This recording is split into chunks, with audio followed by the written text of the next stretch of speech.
네, 안녕하세요. 박근필 피플 인사이트 박근필 작가입니다. 오늘은 사전에 예고해 드렸듯이 김창훈 작가님을 모시고 진솔한 대화를 나눠보도록 하겠습니다. 안녕하세요, 작가님. 예, 반갑습니다, 작가님. 네, 반갑습니다. 우선 간단한 자기소개 부탁드릴게요. 예, 맨발로 새벽을 여는 천사, 까만 천사 김창훈입니다. 예, 반갑습니다. 예, 저는 1991년부터 올해 2월 말까지 한 34년 동안 학교에서 아이들을 가르치다가 2월 말에 명예퇴직을 했습니다. 그래서 지금은 매일 읽고 쓰고 또 맨발로 걸으면서 어, 저 자신을 좀 이렇게 들여다보고 또 저 스스로를 바로 세우고 그래서 나아가서 이제 이 세상에 좀 선한 영향력을 전하는 그런 어떤 인생 이막을 펼쳐나가기 위해서 지금 준비도 하고 서서히 지금 이렇게 그런 일을 하고 있는 중입니다. 이상입니다. 예, 고맙습니다. 제가 소개를 잘 해주셨는데, 조사한 거를 토대로 조금 더 보태볼게요. 이게 작가님 아마 제 기억으로는 블로그의 소개로 적어놓으신 글 같은데, 맨발 걷기와 글쓰기로 진정한 나를 찾고 나를 바로 세워 내 삶의 당당한 주인이 되어 이 세상에 선한 영향력을 전하는 삶을 살아가려 노력하고 있는 까만 천사 김창훈입니다. 저서도 여러 권 있으세요. 뭐 단독 저서도 있고 공저도 있는데 뭐 인성 수업, 쓰기와 걷기의 철학, 그다음에 하늘 투명 거울, 그다음에 아마도 가장 최근에 나온 책이 공저책으로 알고 있는데 삶이 레몬을 준다면 레모네이드를 만들어라. 요렇게. 그래서 여러 권의 어쨌든 책을 출간하신 작가이시기도 하시고 아까 설명 잘 해주셨지만은 조직에 얼마 전까지도 몸 담고 계셨던 선생님 보사였기도 하고 그렇습니다. 그래서 시청자분들은 김성호 작가님이 이러한 분이시구나를 이렇게 참고를 하셔가지고 앞으로 약 1시간에서 1시간 반 정도 저희 대화에 귀 기울여 주시면 좋을 것 같습니다. 어떻게 소개가 잘 되었을까요? 이 예언부터 잘 찾아보셨네요. 예. 아닙니다.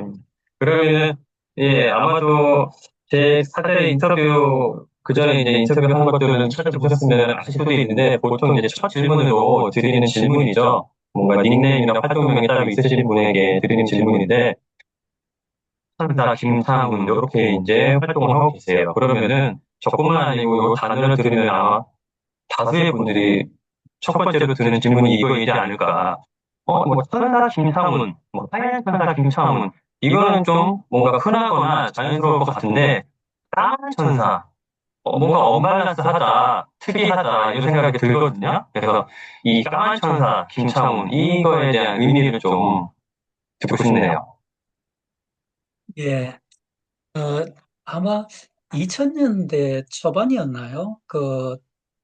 우리 싸이월드라고 혹시 작가님 알고 어, 계시죠? 저도 뭐 해봐야겠었죠 예, 예. 그때 이제 제가 그 싸이월드를 이제 고무렵에 시작을 하게 됐는데, 이제 거기 닉네임을 만들어야 되더라고요. 그래서 그때 이제 이 까만 천사라는 닉네임을 제가 만들었는데, 왜 까만 천사라고 이렇게 지었냐면, 제가 사실 그 시골 촌놈이거든요. 그래서 피부가 좀 까맸어요. 그래서 뭐 어렸을 때도 친구들이 깜상, 깜디 이렇게 놀리곤 했고요. 그래서 겉은 까만데 이제 속은 좀 천사처럼 그런 좀 하얀 그런 맑고 밝은 그런 어떤 마음을 갖고 이렇게 세상을 살아가고 싶다. 그런 의미를 담아서 겉과 속이 다르지만 이 속이 하얗고 맑고 좋은 그런 천사, 그런 의미로서 까만 천사 이렇게 이름을 지어가지고 뭐 모든 지금 활동하는데 다 이제 까만 천사로 이렇게 지금 통하고 있습니다. 예. 그런 의미가 있었군요.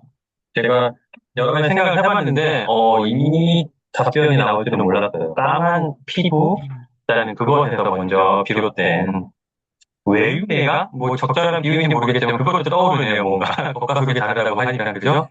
어쨌든 의미를 이제 알아갔습니다. 시청자분들도 참고를 하시면 될 것 같고, 이제 본격적인 질문을 한번 드려보도록 할게요.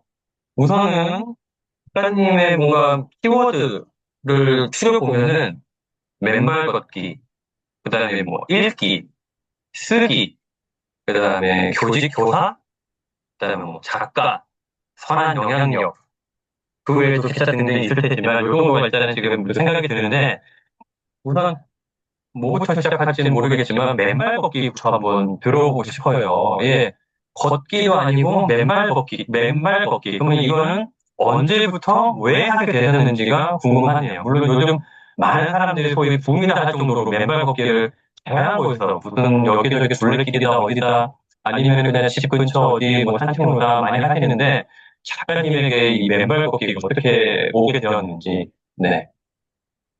예, 제가 이 맨발 걷기를 이제 처음 접하게 된 거는 아마 2016년 한 가을쯤 될까 모르겠습니다. 그때쯤인데, 제가 이제 알고 있던 그 교사 하시는 분인데, 그분이 일단 그 맨발 걷기가 좋다고 저한테 이렇게 한번 권해 주시더라고요. 그래서 저는 이제 또 좀 호기심 있고 하면은 일단 한번 해보거든요. 그래서 아마 그때 이제 처음 이렇게 해봤고요. 그렇게 해서 이제 몇 번 해보고 있는데 제가 근무하고 있던 이제 우리 유성여고 교장 선생님이 이제 또 그 친구분하고 이제 이렇게 해서 이제 그 맨발 걷기를 알게 되셨나 봐요.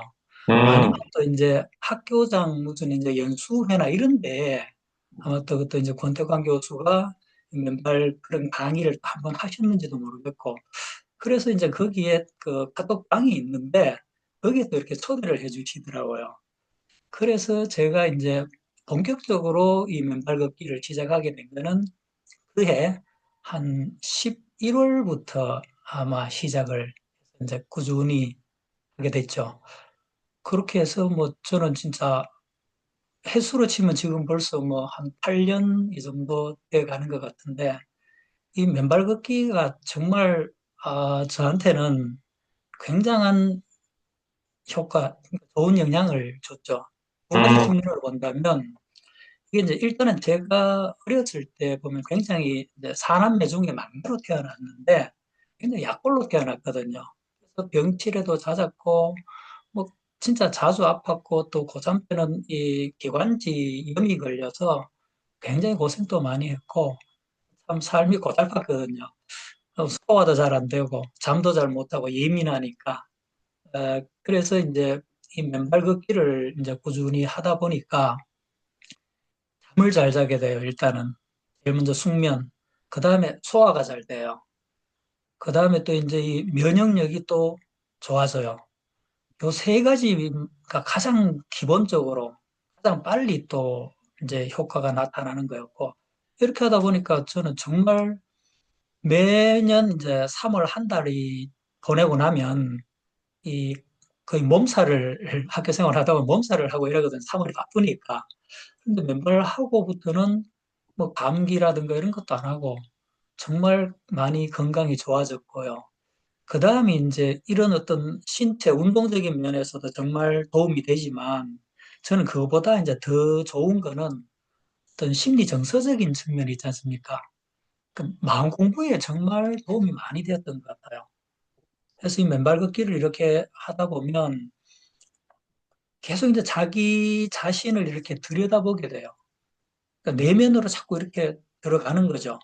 그러면서 어, 근원적인 그런 질문을 던지게 돼요. 나의 어떤 존재에 대해서, 나의 정체성, 그러니까 나는 누구인가, 나는 왜 살고 있는지, 또 아니면 어떻게 살아야 하는지, 아니면 또 이 삶이란 게 도대체 뭘까? 이런 어떤 질문들이 계속 떠오르거든요. 그래서 계속 생각하고 또 이제 저 같은 경우는 이제 시간을 절약하기 위해서 맨발로 걸으면서 이제 휴대폰 메모장이 있지 않습니까? 거기에다가 이제 글을 쓰기 시작했거든요. 그래서 걷기와 쓰기를 동시에 해결할 수 있으니까 참 좋더라고요. 그래서 그렇게 하다 보니까 정말 어, 많은 도움이 되어서 요즘은 이제 뭐 물론 아직도 이제 좀 급한 상황이 되면 뭐 화가 나고 그런 거는 물론 사람이 살아 있으면 있잖아요, 그죠? 그렇지만 그런 경우라 해도 그걸 빨리 알아차리고, 아, 내가 지금 화가 나고 있구나, 짜증이 올라오고 있구나, 이걸 이제 들여다보고 관찰하고 알아차림이 되니까 이게 심리적으로도 많이 안정되고 좋은 그런 면이 참 많더라고요.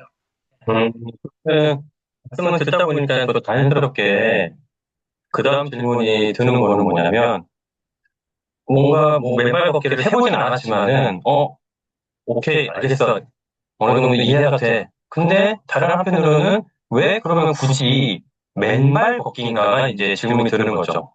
말씀하신 것을 그냥 단순하게 생각하면은 그냥 걷기, 신발 신고 걸어도 충분히 산책하고 사용하고 사색하면서 그런 뭐 나에 대한 어떤 근원적인 질문이라든지 그런 것도 가능할 것 같은데 이 맨발, 왜 그러면 그게 맨발이어야 되는가? 이게 이제 궁금해지는 거죠.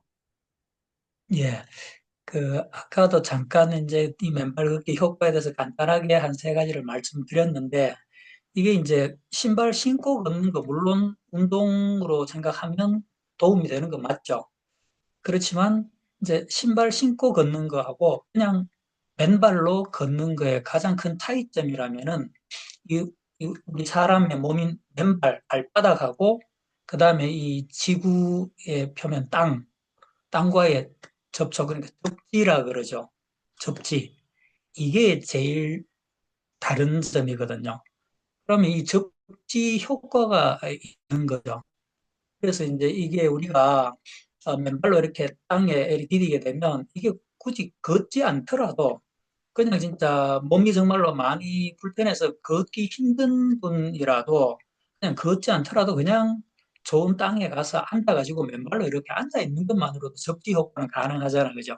그래서 접지 효과가 결국 뭐냐면 우리 몸에 있는 이런 어떤 그 활성산소라 그럽니까? 이게 이제 다 빠져나가는 거죠.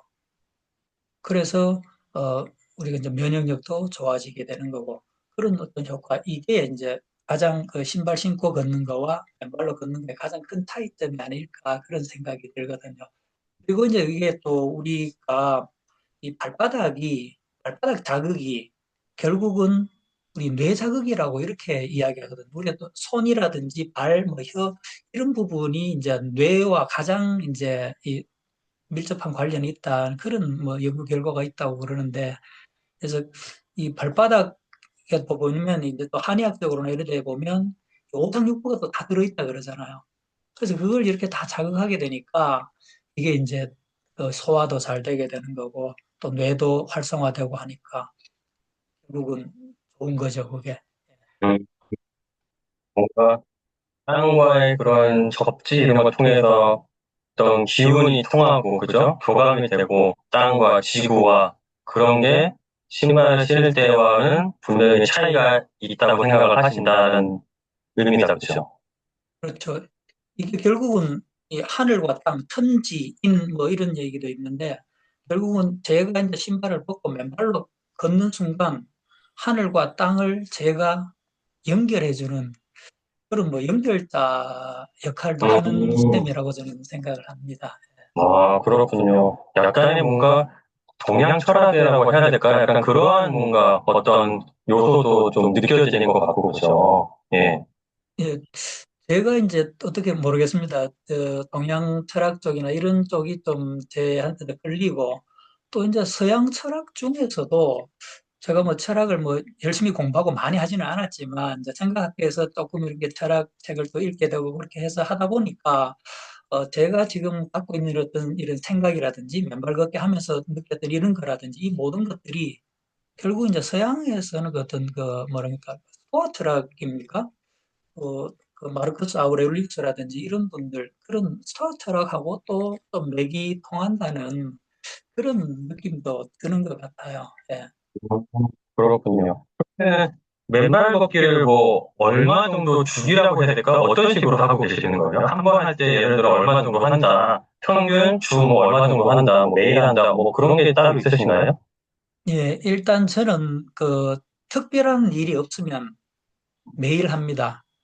그러니까 예를 들면 과거에 이제 제가 연수를 가게 되면 제일 먼저 어디 맨발 걷기 할 수 있는 장소가 없나 그것부터 물색을 합니다.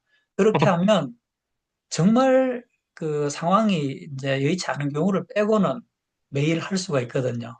그래서 일단 저는 매일 한다. 그렇게 돼 있고요. 그런데 이제 이 맨발 걷기 사실 처음 하시는 분들이 자꾸 욕심을 내거든요. 이게 특히 우리나라 사람들 보면 뭐 맨발 걷기 운동도 그렇고 뭐 음식이나 이런 것도 그렇고 좋다 하면 너무 과하게 하잖아요. 그래서 문제가 생기는데 이 맨발 걷기 이것도 사실은 욕심을 내려놓는 게 사실은 제일 중요하다고 생각하거든요. 특히 우리 맨발학교 그 권백환 교장 선생님도 늘 맨발 강의에서 늘 하시는 말씀이 자연과 더불어서 공존하는 그게 중요하다고. 욕심을 내려놓아야 된다고. 가장 자연 그대로 가는 게 제일 좋다고 늘 그렇게 강조하시거든요. 그래서 처음에는 사실 이게 너무 막 좋다고 해서 뭐 처음 하시는 분이 뭐 1시간, 2시간 이렇게 하면 곤란하고 무리가 가면 안 되고 내 몸에 맞게 하는 게 제일 중요하잖아요. 그래서 처음에는 한 10분, 20분 정도 이렇게 천천히 이렇게 하면서 서서히 늘려가는 게 좋고 그다음에 이제 또 그 교수님 말씀에 따르면 우리가 이제 이 오장육부가 이렇게 풀려야 되거든요. 그래서 효과가 나타나려면 적어도 한 40분 이상은 하라 그래요.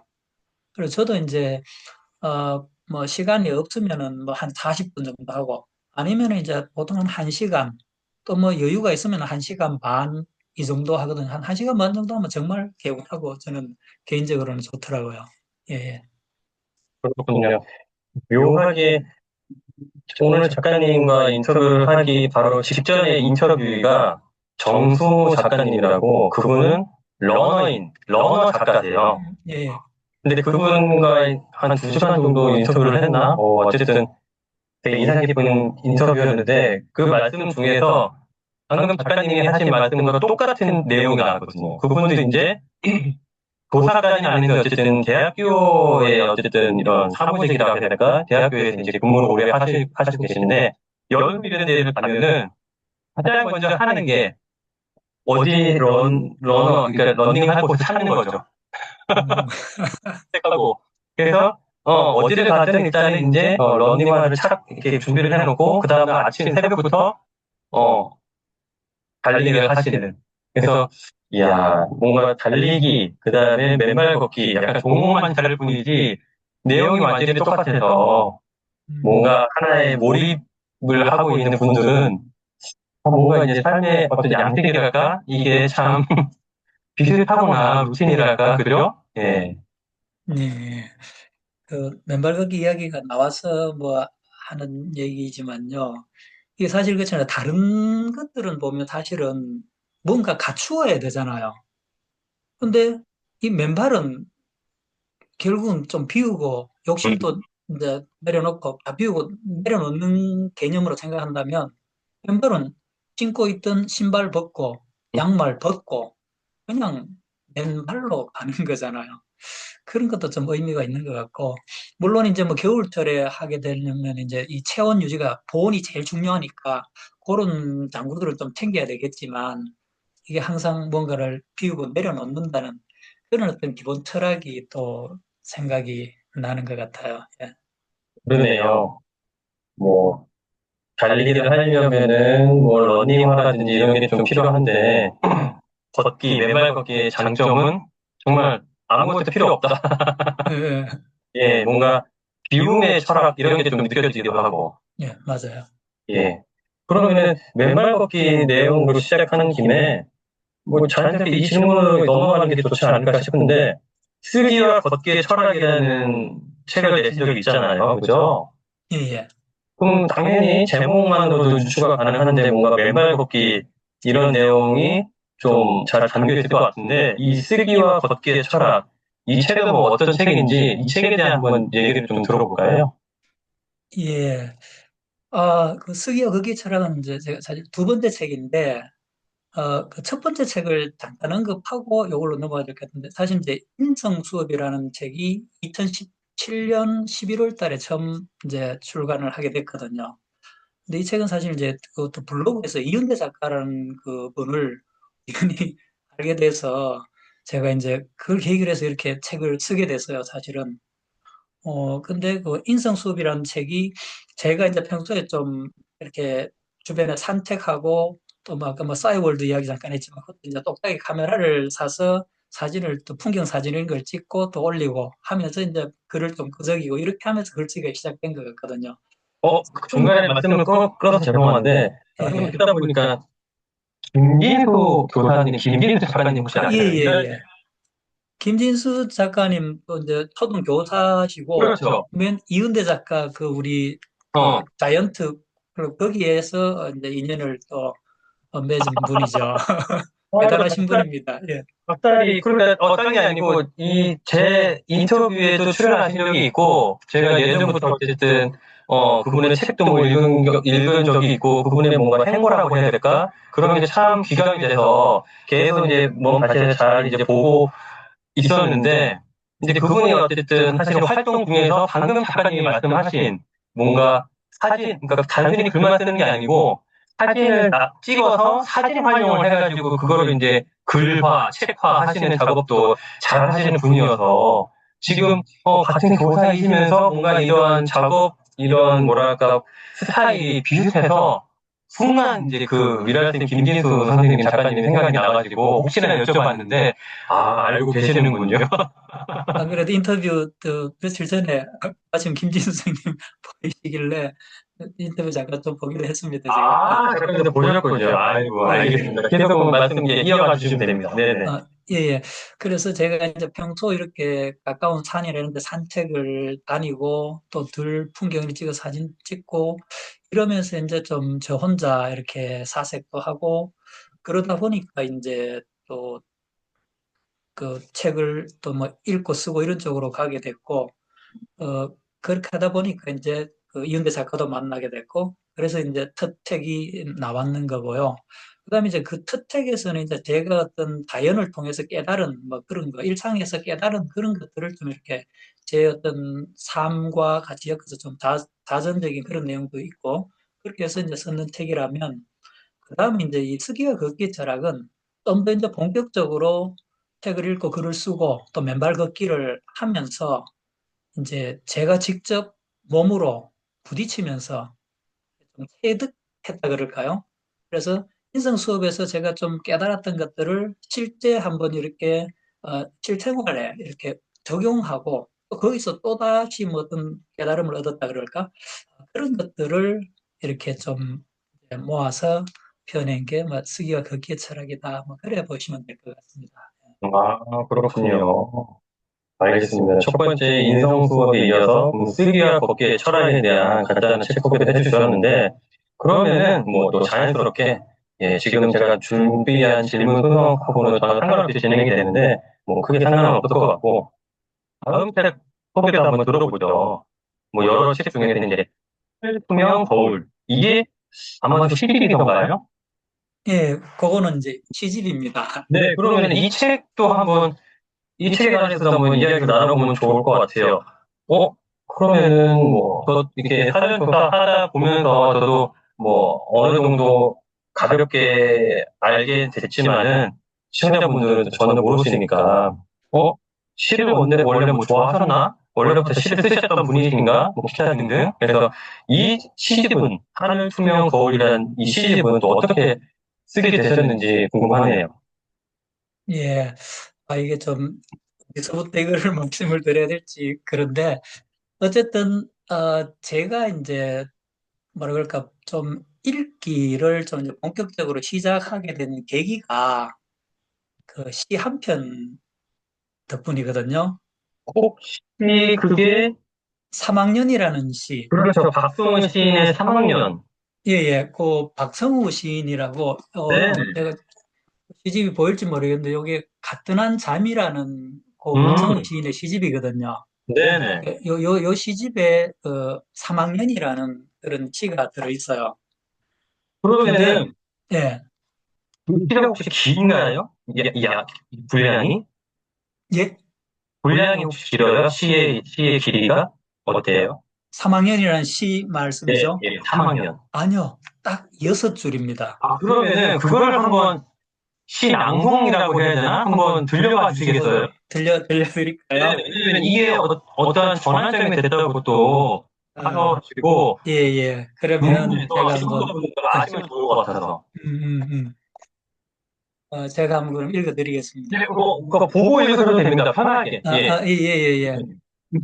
3학년 박성우, 미숫가루를 실컷 먹고 싶었다.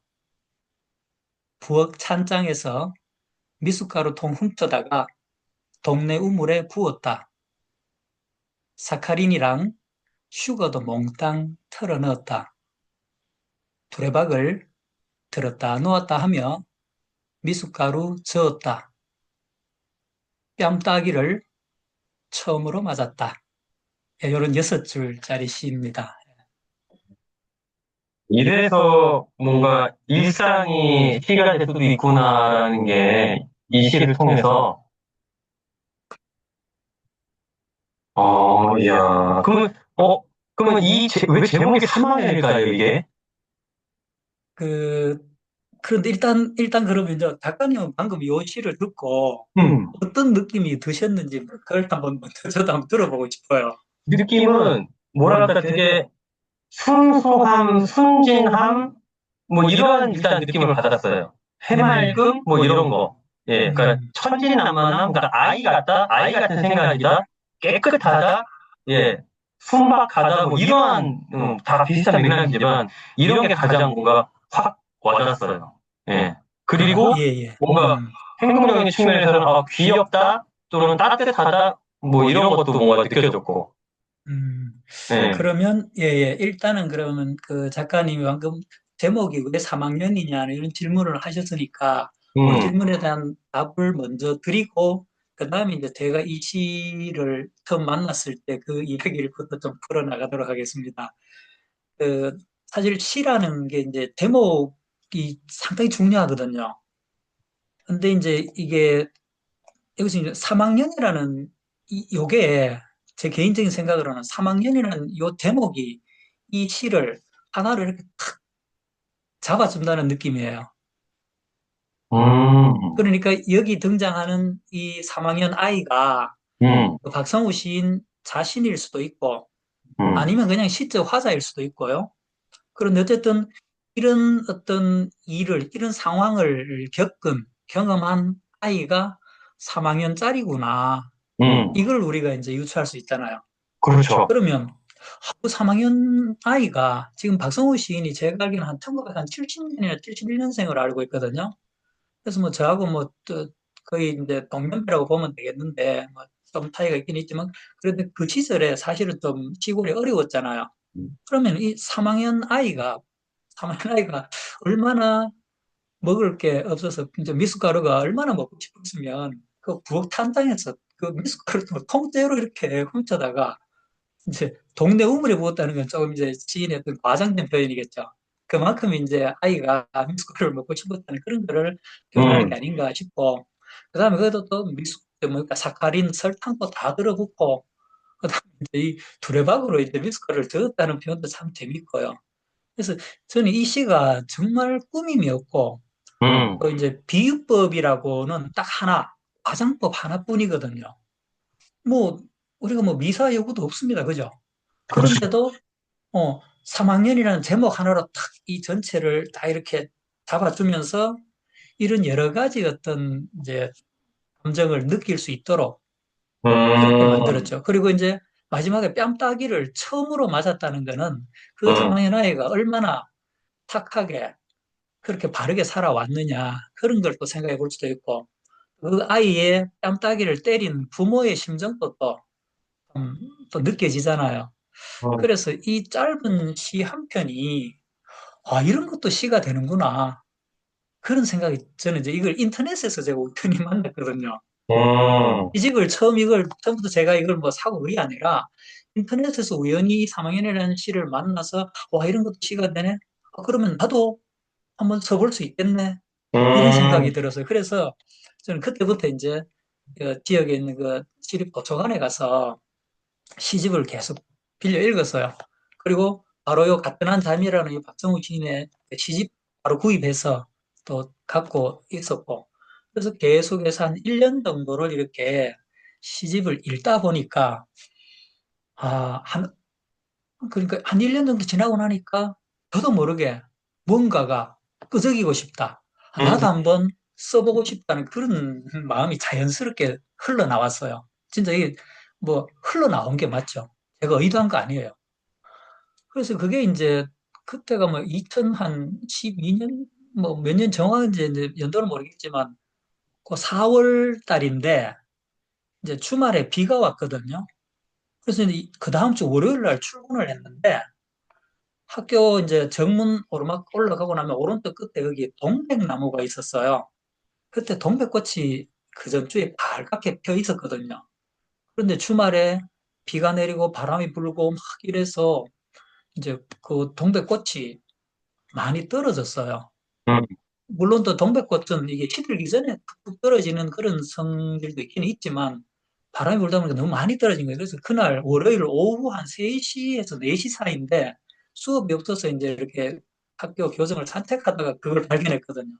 근데 거기 오후 한 서너 시니까 이 햇살이 이렇게 사선으로 쫙 비칠 거잖아요. 네.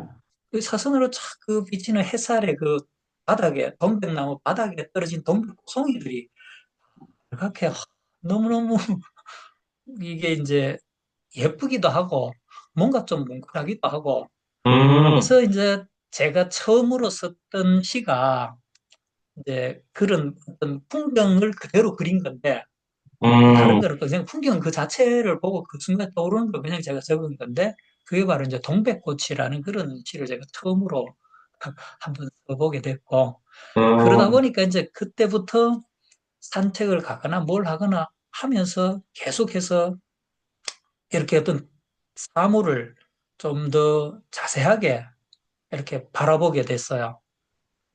뭐라도 이제 그러다 보니까 자꾸 이제 뭘 이제 한 번씩 산책 나갔다 오면 뭐 뭐라도 이렇게 써서 오고 그렇게 해서 이제 모으고 모으다 보니까 블로그에 이제 한 10년 이상 동안 블로그에 계속 시가 쌓인 거죠. 그래서 그게 이제 작년에 24년도죠. 제가 이제 그 활동하고 있는 그 생각학교라는 인문 고전 읽고 뭐 토론하고 글쓰기하고 하는 이런 모임, 거기에 이제 또 출판사도 그 대표님이 출판사도 하시고, 생각학교에서도 뭐 또 좋은 강의도 하시고 그런 대표님인데, 우리가 이제 또 그때 뭐 텍스트 마스터 과정이라고 이거를 이제 2년 과정을 또 그 생각해서 우리가 했는데 제가 1기로 이제 한 13분이 같이 시작했거든요. 근데 그 과정 마지막으로 마무리할 때 이제 책을 한 권씩 출간하자 이런 게 거기 들어 있었거든요. 그래서 그것도 출판사도 있고 하니까 거기서 이제 시집을 한번 내보자 그러면 이래 돼가지고 그 블로그에 올려놨던 시들 중에 이제 한 100여 편을 뽑아서 그렇게 지난해에 출간을 하게 된 겁니다.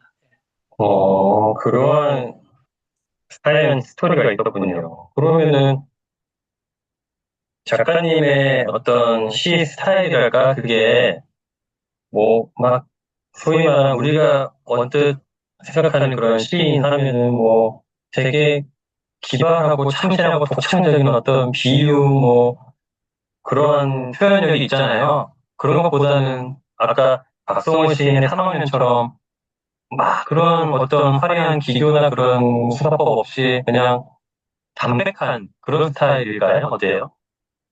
예, 제가 사실 그 우리가 학교에서 보면 시를 읽는다기보다 읽고 감상한다기보다 사실은 시험을 치기 위해서 시를 사실 우리가 공부하잖아요. 그렇죠. 저는 지금 이제 돌이켜보면 그런 과정들이 너무 우리 학생들에게 이제 정말로 성장해야 될 그런 과정에서 너무 안 좋은 영향을 줬다고 봐요. 저도 사실 그런 영향을 받았다고 볼 수 있고. 그래서 이제 또 보면 이렇게 이제 시를 또 이렇게 읽다 보면 정말 어려운 시들이 또 있거든요. 물론 제가 시가 뭐 어렵지 않아야 된다. 반드시 시가 어렵지 않아야 된다. 이렇게 주장하는 건 아니고 사실 시는 이게 굉장히 좀 함축적이고 뭔가를 또 숨겨놓고 또 그걸 이렇게 압축해 놓은 거기 때문에 어려울 수밖에 없는 거죠, 사실은. 그렇죠. 그렇지만 막 예, 예. 특별하게 풀어서 쓰는 산문이 아니고 추격되어 있는 어떤 단어 내용 자체가 이제 축약되다 보니까 예, 아무래도 확률적으로 어려울 수밖에 없죠. 뭐 피디님 막 그렇죠. 써야지 막 이렇게 의도했다기보다는 음, 실현의 어떤 특성 자체 때문에 그죠? 예.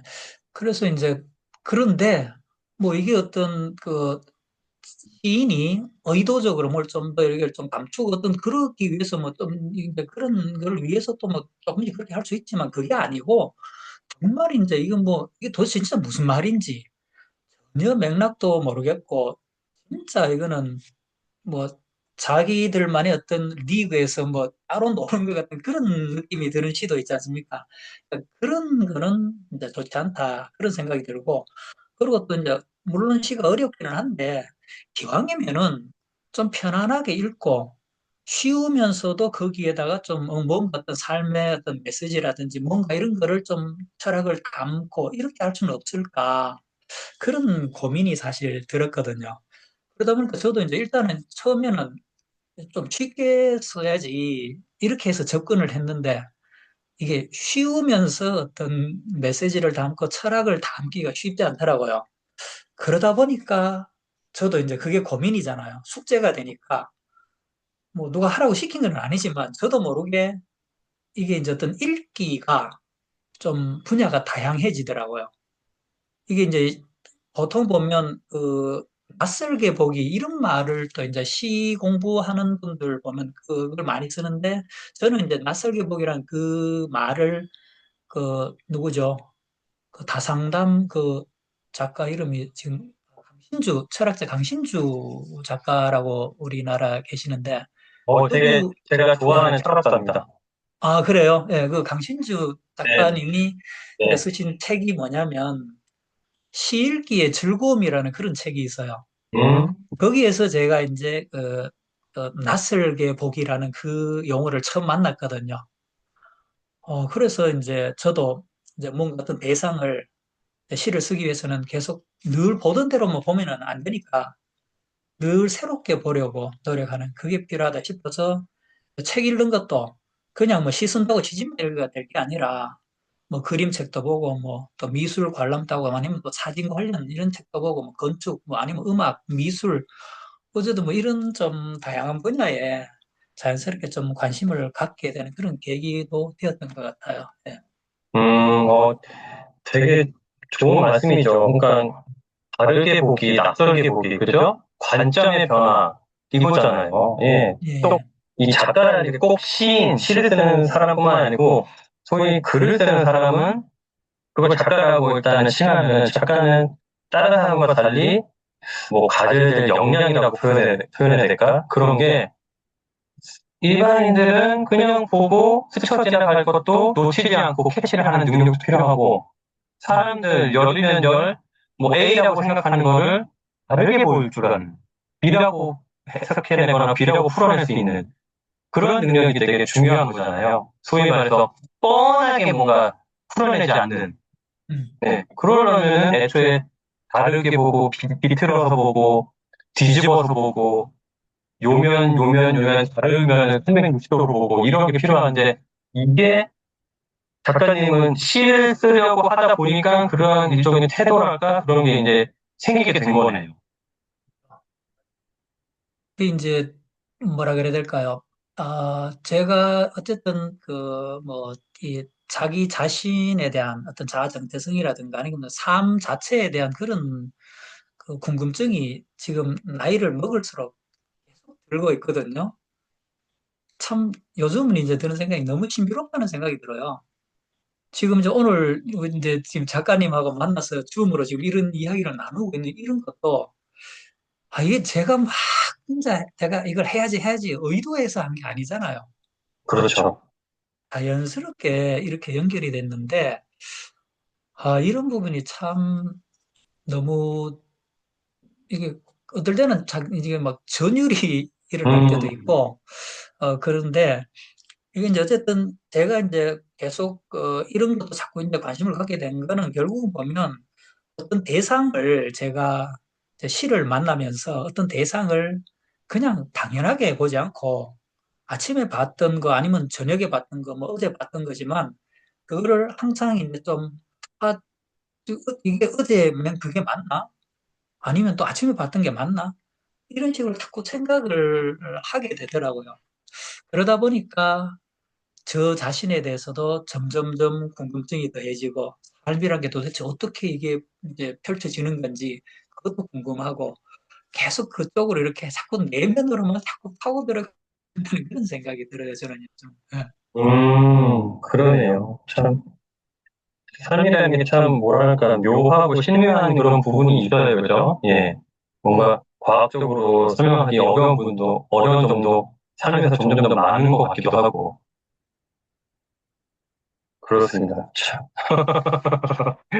그다음에 다음 또 주제를 한번 넘어가 볼게요. 뭐 책 얘기를 계속 나눈 김에, 뭐, 최근 책 얘기까지 한번 가보죠. 가장 최근 책이 삶이 레몬을 준다면, 레모네이드를 만들어라.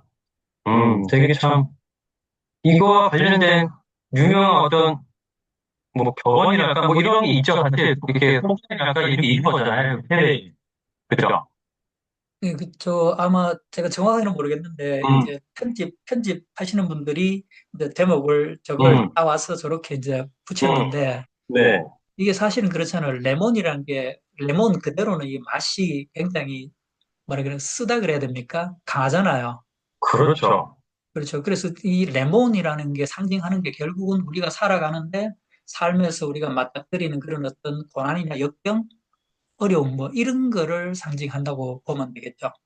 근데 그 레몬을 이제 우리가 하나씩 이렇게 받아들게 되는데 삶의 과정에서 그러면 그 레몬을 그 뭐 맛이 내 마음에 안 든다고 그걸 자꾸 거부하거나 그럼 저항하고 이렇게 할 게 아니라 그러면 그 레몬을 재료로 삼아서 너만의 그런 레모네이드를 너만의 레시피를 가지고 레모네이드를 만들어라. 레모네이드는 이제 달콤한 맛있는 내 입맛에 맞는 거잖아요. 그렇죠. 그런 어떤 비유적인, 그런 상징적인 의미가 담겨 있는 거잖아요. 그래서, 그렇죠.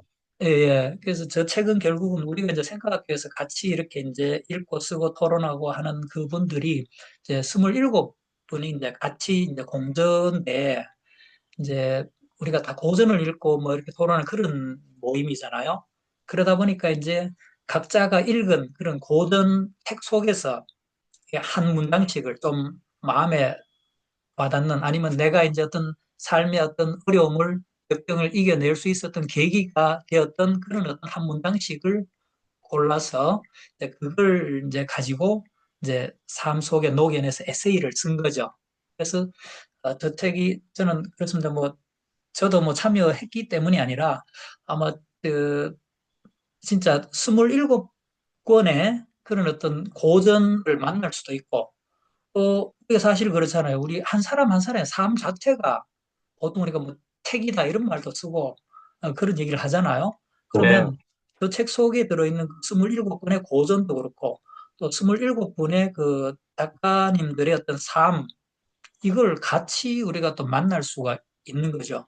그렇기 음, 때문에 아, 저 책을 읽고 뭐 토론하기도 좋고 아니면은 이제 또 내가 별 관심이 없었던 그런 고전을 또 이렇게 나도 이 책이 좀 마음에 드네 이래 되면 또 이제 고전을 읽게 되는 어떤 계기가 될 수도 있고 또 이제 가장 중요한 거는 우리가 살다 보면 누구나 고난을 역경을 만나게 되는데 그 고난 역경을 우리가 어떻게 바라볼 것인가 이게 사실 제일 중요한 거잖아요. 그렇죠. 그래서 예, 예. 제가 이제 저 책에서 썼던 내용이 결국은 그런 거거든요. 이제 삶에서 만나는 고난 역경 이거를 어떤 태도로 바라볼 것인가 결국은 이거거든요. 그런데 대부분의 사람들은 왜 내한테만 이런 고난 역경이 자꾸 오느냐고 불평 불만하고 저항하고 이렇게 하는데 그게 아니라 관점만 아까 제가 이제 시 이야기하면서 낯설게 보기 관점 이걸 말씀드렸는데 결국 이것도 관점의 문제잖아요. 그렇죠. 똑같은 어떤 문제가 누구에게나 일어나요. 그리고 사실 바닷가에 가보면 파도가 끊임없이 밀려오잖아요. 이게 뭐 우리가 살아있다면 그런 어떤 파도가 크기만 다를 뿐이지, 그죠? 크고 작은 파도가 끊임없이 밀려온다고요. 그러면 그거를 그러면 계속 저항만 할 것인가? 그게 아니라 그거를 통해서 왜 나에게 저런 어떤 고난과 역경이 오느냐. 그걸 잘 생각해 보고, 아, 이게 그냥 온 게 아니라 나에게 분명히 뭔가 어떤 깨달음을 주기 위해서 내 삶의 어떤 보탬이 되라고 이렇게 오는 거다. 이렇게 생각하면 거기서 이제 삶의 어떤 메시지를 찾아낼 수가 있는 거죠. 그러면 그 고난 역경이 오히려 내 삶의 어떤 걸림돌이 아니라 내 삶의 디딤돌이 될 수 있는 거죠. 그래서 그런 식으로 해 나가자는 그런 것들을 담은 책이라고 그래 보시면 좋을 것 같습니다. 예. 네, 정말 공감합니다. 공교롭게도 제가 어젯밤에 제가 이제 운영하고 있는 필북이라고 하는 독서 모임, 음, 네, 이제 2기 첫 1주차 모임을 가졌는데 한 2시간 정도 저녁 9시부터 밤 11시까지죠. 그때 또 이러한 어떤 내용에 대해서 제가 또 말씀을 드렸었어요. 이런 맥락이 비슷한. 그러니까 음, 어떤 뭔가 안 좋은 사건이 있다 하더라도 뭐 예를 들면 뭐 번아웃이다, 우울증이다. 근데 제가 뭐 이번 책에도 썼지만 그거를 그냥 뭐 안 좋게 볼 것만이 아니고 아까 또 작가님 말씀하셨다시피 왜 하필 나한테 why me 이게 아니고 why not me 그죠? 뭐 음, 왜 뭐 나는 아니어야 돼? 그죠? 누구에게나 올 수 있는 거잖아요. 번아웃이 왔다. 그러면은 아 왜 번아웃이 왔어? 막 이렇게 또 스트레스 받거나 자책하거나 그러지 말고 왜 왔을까 생각을 해보고 나한테 뭔가 긍정적인 변화를 주라는 시그널, 신호로 받아들이자. 음, 음, 그러면 이제 번아웃이라는 레몬이 내가 그러면 점검하고 하면서 아 이러이러해서 내가 번아웃 왔나 보다. 그러면 이러이러한 변화를 한번 줘보자. 그러면은 근사한 레모네이드를 탄생할 수 있는 거거든요. 전과 다른 삶을 사는 거죠. 예, 그게 또 이제 박근혜 피플 인사이트의 암과 관련된 따님이 뭐 난성을 겪거나 또는 본인이 어떤 암을 겪어가지고 그런 분들에 관련된 내용 대화를 나누면서도 그분들도 공통적으로 한 내용이 그런 말씀이셨어요. 일종의 긍정 프레임이 필요하다. 왜 하필 나한테? 뭐 내 딸한테 이게 아니고요. 그러면은 뭔가 긍정적으로 생각하자. 그러니까 안 좋은 아무리 안 좋은 일에서도 좋은 면을 찾으려고 하면은 얼마든지 좋은 면을 끄집어낼 수 있다. 그리고 내가 어떻게 해석하고 반응하느냐 이거에 달린 거죠. 뭐 일종의 뭐 일체유심조 뭐 이런 거죠, 그죠? 그렇죠. 네, 그래서 제 제목도 되게 잘 지으신 것 같아요. 레모네이 다시 한번 읽고 삶이 레몬을 준다면 레모네이드를 만들어라. 되게 직관적이면서도 와닿으면서도 네 누구에게나 레몬은 주어질 수 있고 하다못해 이렇게 생각하는 분도 계실 수 있어요. 본인 자체를 레몬으로 생각하는 거죠. 음, 그러니까 내 존재가 너무 무술모해, 무용해. 근데 그렇지 않다는 거죠. 예, 그냥 예, 난 왜 이렇게 할 줄 아는 게 없지? 나는 왜 이렇게 잘난 게 없지? 난 왜 이 모양이지? 나는 진짜 나 자체가, 내 존재 자체가 레몬이야. 이렇게 생각하는 분도 계실 수 있거든요. 근데 그러지 마라. 이걸 어떻게든, 잘 가공을 하고 하면은 충분히 근사한 레모네이드도 얼마든지 만들어낼 수 있다. 그 말씀도 드리고 싶네요. 방금 이제 그, 그 본인 자신이 레몬이다 이런 음, 말씀하셨잖아요. 사실 제가 그랬거든요. 음, 저는 사실 그래 이 3학년을 만나기 전과 이 3학년이라는 시를 만난 이후 그게 제 삶에서 가장 큰 전환점이라고 봐요. 그래서 제가 어떤 아이였냐면 제가 시골 외딴 집에서 태어났고 사남매 중에 제가 막내거든요. 처음에 잠깐 말씀드렸지만 굉장히 좀 병티레도 많았고 그래서 참 힘들었어요. 그리고 이제 뭐 또 막 자존감이 완전 바닥이죠. 그러니까 뭐 친구들이 막 깜비 깜탕이라 놀리면 그냥 그대로 막 팽팽하게 올라서 막 내가 힘이 없으니까 거의 뭐 보복하거나 뭐 저항하지도 못하고 그냥 억울하고 그걸 계속 안으로 이렇게 눌러 삼키기만 한 거죠. 그리고 또 이제 이게 결정적인 어떤 계기가 더 그렇게 된 계기가 이제 제가 초등학교 6학년 때 제 엄마가 생모가 갑자기 돌아가셨거든요. 그게 이제 저에게는 굉장히 더더욱 내면으로만 자꾸 이렇게 빠져들게 만든 계기가 된 거예요. 그리고 이제 저희 집이 그때 과수원을 하고 있었는데 뭐 일손이 부족하잖아요. 그러니까 뭐 그 엄마가 돌아가시고 나니 이거 뭐 밥도 해야 되고 진짜 바쁜데 그러다 보니 어쩌겠습니까? 이제 새로 또 새엄마가 바로 그 해에 아마 추석 한 2, 3주 전에 엄마가 돌아가셨는데 그 해에 새로 엄마가 오셨거든요. 그런데 그 새로 오신 엄마는 또 이제 또 딸아이를, 어린 딸아이를 두고 와서 제가 이제 그 초등 6학년 이제 수학여행을 갔다 오니까 벌써 또 가고 안 계세요. 그래서 또 뭐, 또 새로 새어머니가 한 분 오셨는데, 이분은 또 이제 이 과수원집이라고 하니까 이 부자라고 돈을 음, 보고 이래서 우리 전공어님들이 쫓아내다시피 그렇게 음, 됐고, 그 다음에 이제 제가 대구로, 이제 중학교 1학년 때 대구로 전학을 갔는데, 이제 대구 전학 가서 이제 중삼 때 저를 사실상 키워주셨던 그 어머니는 또 마침 부산 분이세요. 음, 어머니가 사실 저를 또 이렇게 길러주시고 했는데, 어쨌든 이런 어떤 여러 가지 가정 상황들, 그러다 보니까 이게 사실 집안에는요, 제가 지금 이렇게 돌아보면 엄마가 이렇게 중심을 잡고 딱 하지 않으면 아버지만 이렇게 계시면 자녀들이 이렇게 잘 모이지를 않더라고요. 그래서 이게 굉장히 좀 제 입장에서는 생존을 위한 그런 어떤 눈치 보기, 이런 게 계속됐던 거죠. 그러다 보니까 자존감은 계속 바닥이에요. 그리고 고3 때 엄청 심하게 이제 또 그 기관지염을 앓고 이러 보니까 여름에도 뭐 찬물, 뭐 아니면 찬물 샤워 이런 것도 못하고 계속 기침 나고 그러니까. 그래서 또 이제 고3 때 이제 그 기침을 워낙 많이 하니까 수업 시간에 또 그 음, 윤리 시간인데 윤리 선생님께서 저한테 기침을 많이 하니까 너 수업 방해되니까 복도에 나가 이러시는 거예요. 아, 그러니 그때 제 심정이 어땠겠습니까? 그리고 또 이제 제가 약을 하루에 한 5차례를 먹었거든요. 고3 때. 근데 약에 취해가지고 수면 꾸부꾸 졸았죠. 음, 또 수학 시간인데 좋은다고 또 이제 그때 이게 이제 매를 들고 다니셨잖아요. 그 단단한 그 북채 작은 거 그걸로 또 정수리를 내리치시니까 저는 뭐 자고 싶어 저러는 것도 아닌데 또 그래 하니까 그것도 참 너무너무 참 섭섭하고 뭐 그런 걸 이래저래 겪으면서 참 계속 속으로 이렇게 삼켰던 거죠.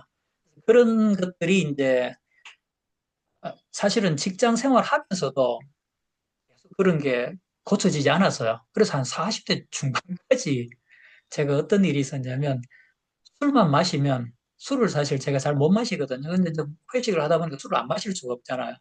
술만 마시면 제가 울었어요. 음, 그게 왜냐면 제가 지금 이제 그걸 이렇게 제 스스로 이렇게 이제 자가 진단을 내리면 내 아이는 아직까지 그 나이에서 더 이상 자라지를 못하고 성장을 멈춰버린 거예요.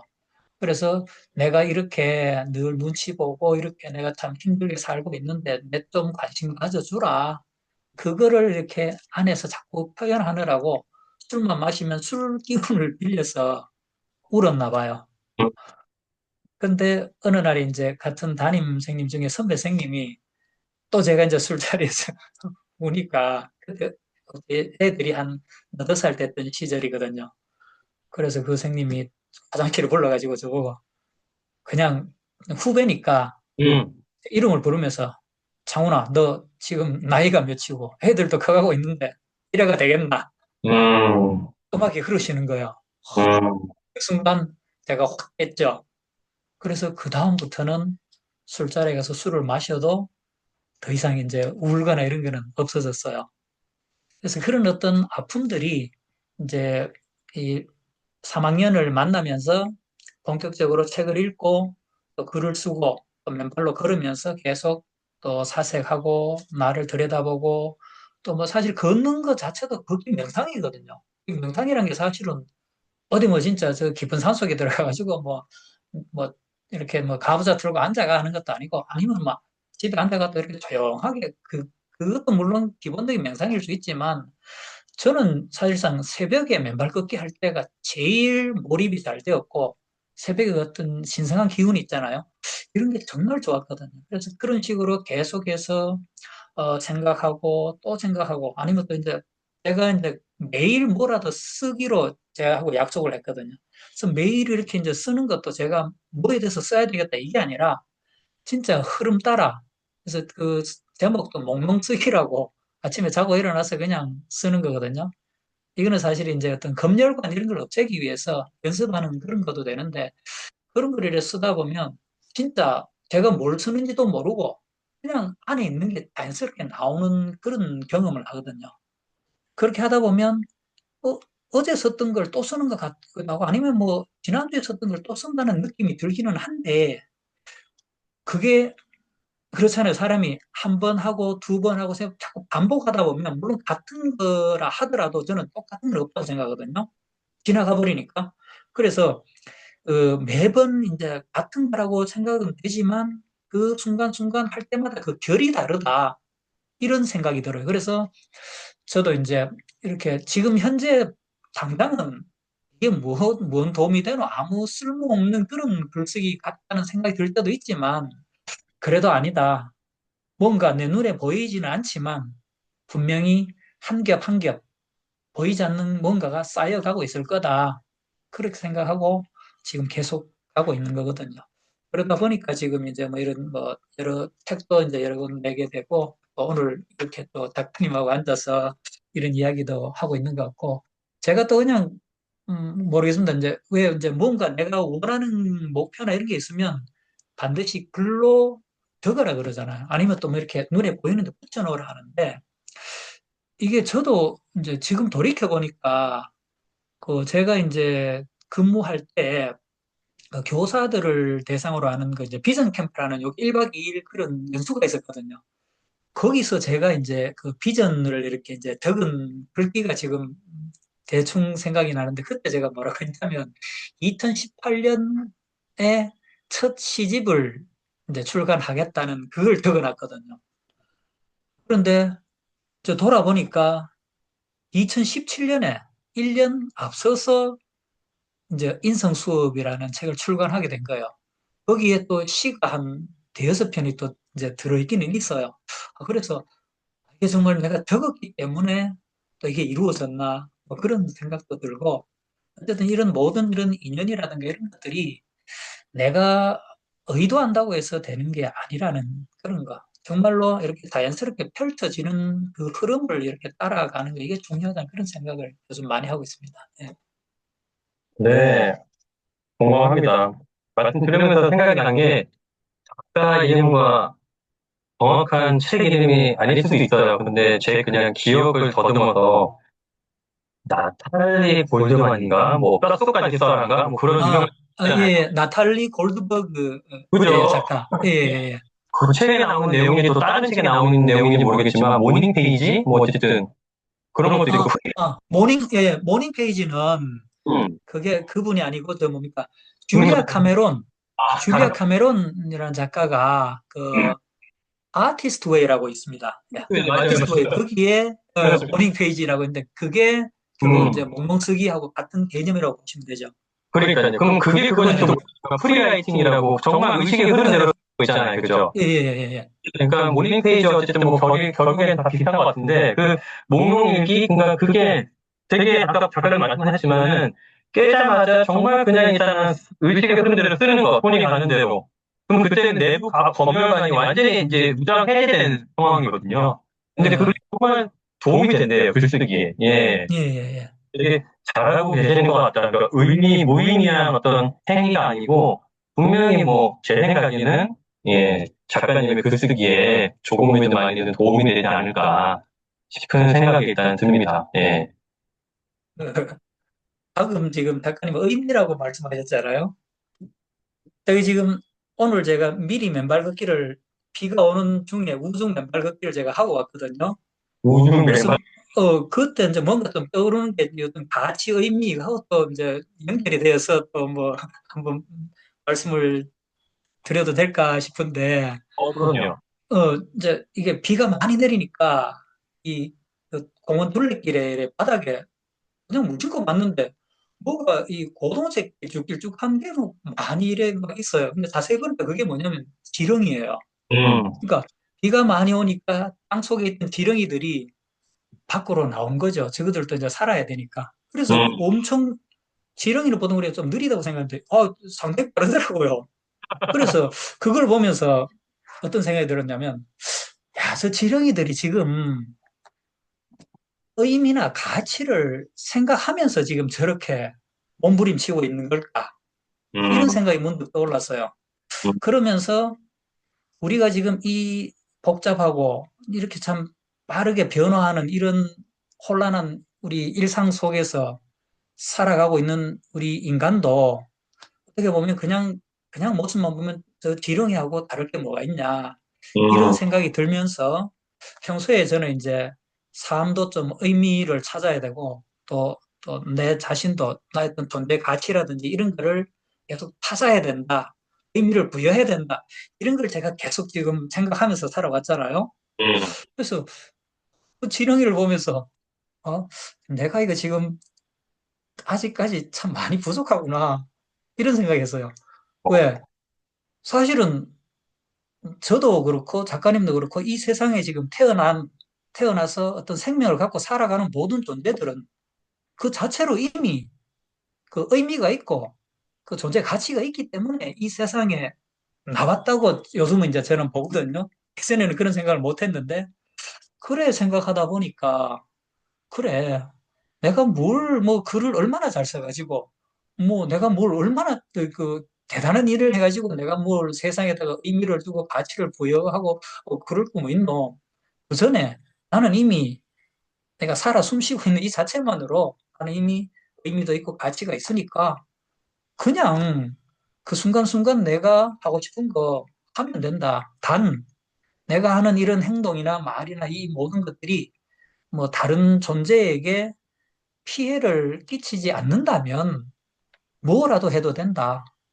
그리고 이걸 뭐 내가 막 조심조심해서 이렇게 해서 바른 길로 가야 되는 게 아니라 내가 그냥 툭툭 말을 내뱉거나 어떤 행동을 했는데도 그 말이나 행동이 그냥 이 세상에 보탬이 되는 뭔가 도움이 되는 그런 삶을 그냥 있는 그대로 살아가면 되지 않느냐 이런 생각이 떠올랐거든요. 음, 그래서 네, 그런 이런 생각을 하다 보니까 결국은 이제 그 노자 도덕경 이야기가 뭐 도를 뭐 도라고 말하면은 더 이상 도가 아니다. 이미 도 뭐 그대로 다 있는 거고 그냥 알아서들 되는데 그걸 굳이 다시 가져와서 도가 뭔가요? 도를 또 어떻게 정의해 보세요? 이러는 순간 이미 이거는 왜곡된 거다. 그런 말이 이제 조금 이제 이해가 되어 가나 이런 생각이 좀 오늘 아침에 들었습니다. 예. 좋은 말씀입니다. 좋은 말씀이에요. 그렇죠. 우리는 태어난 것 자체만으로도 되게 존귀한, 그죠? 예, 소중하고 귀한 존재이기 때문에, 예, 굳이 또 뭘 거기서 더 해야 되고, 뭘 굳이 뭘 해야 되고, 물론 뭐 어떤 사명감, 소명감을 갖고, 그런 것도 필요할 수도 있는데, 일단 그거에 앞서가지고, 내가 세상에 태어난 것 자체가, 그 자체만으로도 큰 의미가 있다라고 본인 자신이 인식하는 것 자체가 또 중요한 것 같아요. 예. 그래서 하나만 좀 더 덧붙여 말씀드린다면 사실상 우리가 어떤 목표 자체가 없어도 된다는 말은 아니죠. 이게 목표는 분명히 있어야 되고 그게 없으면은 이 뭐 어디로 갈지 모르니까 그건 아니잖아요. 그죠? 그리고 이제 또 우리가 조금 다수 우리가 이제 좀 오해하는 부분이 뭐냐면 그냥 비우고 내려놓으라고 하니까 비우고 내려놓는 거는 그냥 이게 수동적인 거고 아니면은 그냥 진짜 굴복한다? 항복한다? 뭐 이런 개념으로 과거에 저도 그렇게 생각했어요. 아니 비우고 내려놓으면 내가 할 수 있는 게 뭐냐고 아무것도 없지 않느냐 이래 생각이 될 수 있잖아요. 그런데 저는 이제 요즘 계속 읽고 쓰고 이렇게 맨발로 걸으면서 이제 이렇게 생각을 하다 보니까 제가 내린 결론은 비우고 내려놓는다는 거는 어쨌든 내가 깨어 있다는 거거든요. 항상 보면 또 우리가 또 이제 책을 읽다 보면 깨어 있는 삶을 살아라, 뭐 주인 된 삶, 주체적인 삶을 살아라 이런 말을 많이 듣는데 그 말의 어떤 진정한 의미를 제가 이제 조금씩 이제 다시 하나씩 하나씩 풀어나가고 있다는 느낌이 들거든요. 그러니까 결국은 이게 이제 아까 목표는 반드시 있되 목표에 집착하지 말라는 거잖아요. 그렇죠. 목표를 이룰 수도 있고 사실은 이루지 못할 수도 있는 거예요. 그거는 내 힘으로 할 수 있는 게 아니에요. 내가 어떤 목표를 정했지만 그게 내가 열심히 노력해서 이룰 수 있는 것도 있고 아니면은 내가 아무리 노력을 해도 그게 안 되는 거는 분명히 안 되는 거거든요. 그러니까 이게 또 이제 뭐 우리가 통제할 수 있는 일하고 통제할 수 없는 일을 구분하라는 그런 뭐 또 수학 철학자들 얘기도 있던데 그거하고 마찬가지잖아, 그죠? 그래서 이 비우고 내려놓기 위해서는 그 누구보다도 이게 적극적이어야 되고요. 능동적이어야 된다는 거죠. 단 집착은 버려라. 그러니까 이런 거를 좀 이제 깨달아야지 이제 제대로 비우고 내려놓을 수 있지 않을까 싶은 그런 생각이 들어요. 근데 저도 이제 겨우 이런 부분들을 하나씩 알아가고 있는데 앞으로 더 좀 이렇게 정진을 해야 안 되겠나 싶습니다. 예. 네, 말씀을 들으면서 생각이 난 게, 그, 유명한 거 있잖아요. 무의자연? 장자였던가요? 무의자연? 장자, 예, 예, 예. 예, 그 무의자연을 아무것도 하지 말라, 이게 아니고, 의도된 무언가를 하지 말라, 집착된 무언가를 하지 말라는 뜻이래요, 이게. 예, 그렇죠. 예, 예, 그렇죠. 예. 정말 이 집착이 말 그대로 원흉이거든요, 원흉. 그러니까 예. 이게 이제 우리가 예, 무위하고 뭐 유위, 뭐 무위 말하는데 이제 뭐 논어에도 나오고 하지만 이게 무위라는 게 진짜 아무것도 안 하고 내가 음, 자포자기 해서 이렇게 그냥 막, 이게 절대 아니고 그렇죠, 그렇죠. 아까 말씀하신 것처럼 음, 무위를 실천하지 못하는 가장 큰 이유는 저는 욕심이라고 보거든요. 개인적인 욕심. 우리가 이제 뭐 또 심리학에 있어서 뭐 에고라는 이런 용어를 쓰던데 그 에고의 어떤 욕심이나 집착 이것을 없애는 것. 그러니까 결국은 진짜 나라는 존재는 이미 태어나면서부터 그 타고난 그 나는 그대로 진짜 있는 그대로 온전한 상태로 있는데 얘가 하는 대로 이게 보통 우리 뭐 어떤 그 자연의 본성이라 그러기도 하고 뭐 아니면 이성 그러기도 하고 뭐 참나라 그러기도 하고 뭐 내면의 목소리라 그러기도 하고 뭐 책에서 여러 가지 표현을 하고 있지만 그거를 알아가야 되는데 내가 이제 비우고 내려놓지 못하면 에고 욕심에 이끌려서 자꾸 이제 그 다른 쪽으로 가게 되는 거잖아요. 그러니까 이게 이제 가다가 멈춰야 될 때가 있고 내가 용기를 갖고 더 밀고 나가야 될 때가 있는데 이걸 우리가 잘 모르잖아요. 그러니까 이걸 자꾸 욕심 때문에 반대로 선택하거든요. 그러니까 우리 삶이 자꾸만 힘들어지는 게 아닐까 그런 생각을 요즘 하게 됩니다. 공감합니다. 음, 그래서 이 욕심 또는 이 집착이라는 게 참 무서운 건데, 음, 뭐, 사랑에 대한 집착, 아니면 요즘 정말 뭐, 거의 신격화된 돈에 대한 집착, 아니면 뭐 성공에 대한 집착, 이런 거를 좀 내려놓아야 되는데, 그러면은 집착, 어느 정도 집착이 있어야 그거에 대해서 뭔가 갈망하게 되고, 그걸 이룰 수 있는 거 아니냐, 이렇게 반문할 수도 있는데, 꼭 그렇지 않거든요. 그래서 다른 어떤 전문가의 말을 빌리면은, 그러니까 집착은 이런 거예요. 그거를 내가 열심히 쫓고 추구하면서, 그러니까 그거를 내가 이루지 못하면은, 얻지 못하면은 내 삶이 이제 망가지는 거야. 좌절감이 느끼는 거야. 나는 못 견디는 거야. 그러면 그게 이제 집착인 거고, 그러지 말고 선호를 하라는 거예요. 선호. 음, 뭐 비슷한 맥락으로 추구. 이거는 내가 뭐 성공을 추구한다. 돈, 부의 축적을 추구한다, 선호한다. 그럼 그거는 돈이 많아지면은 성공을 하면은 좋은 거. 아니어도 크게 난 상관없어. 아님 말고 이런 거라는 거죠. 그래서 나는 꼭 CEO가 돼야 돼. 나는 꼭 박사학위를 따야 돼. 이게 박사학위를 이번에 못 따면은 나는 큰일 나. 나는 아주 공경해지고 나는 아주 그냥 인생 망했어. 이거는 집착을 하는 거고. 나 박사학위를 따야 돼. 나는 뭐 어느 회사의 CEO가 돼야 돼. 그렇게 해서 되면 좋은데, 안 돼도 크게 상관없어. 그럼 뭐 다른 첫 세계는 다르게, 이게 이제 선호라는 거죠. 그래서 음. 집착은 하지 말고 선호를 하자. 그게 이제 되게 와닿는 말이더라고요.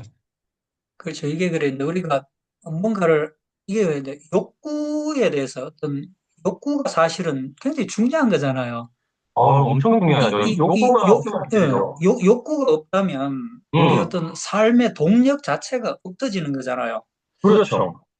그러니까 이제 이게 집탁이란 거는 결국은 어떤 내가 목표를 세워가지고 쭉 했는데 아까 작가님 말씀하신 것처럼 이루지 못했더라도 거기에 대해서 내가 뭐, 이것밖에 안 되지. 뭐, 자기 비하를 한다거나, 자책을 한다거나, 실망을 한다거나, 이런 게 전혀 없이, 음, 못해도 그것을 지금 이루지는 못했지만, 지금까지 그걸 해오는 과정에서 이미 내가 뭐 배우고 얻은 게 분명히 많기 때문에 그 자체로서 이미 만족하는 거죠.